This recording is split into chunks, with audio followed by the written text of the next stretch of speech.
This is perhaps Dr. Billy Taylor's most famous song, "I Wish I Knew How It Would Feel to Be Free," achieving great popularity during the civil rights movement of the 1960s. And it was written right here at the Riverton apartment complex at 138th Street and 5th Avenue, where there's a corner named after Dr. Billy Taylor. Today, during the week of what would have been Dr. Taylor's 97th birthday, friends, family, including his widow, Theodora, and jazz lovers gathered to remember his legacy. Dr. Taylor personified a class act. He was always available for the kids. He was an educator. He was selfless. He was an ambassador for jazz. While he himself was a fantastic player himself, he made sure that everybody knew about jazz.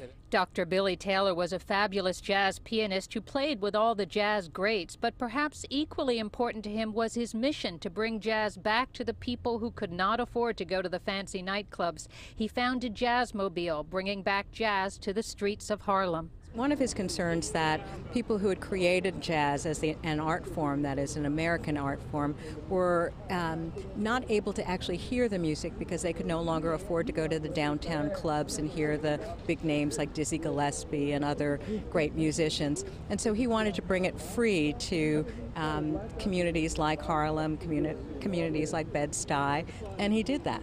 Performing Dr. Taylor's music is the Marcus Miller Quartet, whose leader on alto sax loves both music and math and is so inspired by Dr. Taylor's legacy. We're dealing with a musician of the highest caliber, and we're also dealing with a scholar of the highest caliber. And the ability to communicate that kind of intellect and intelligence and the depth of the music to a wider audience is a legacy that's really important and has to be part of the tradition and part of the music.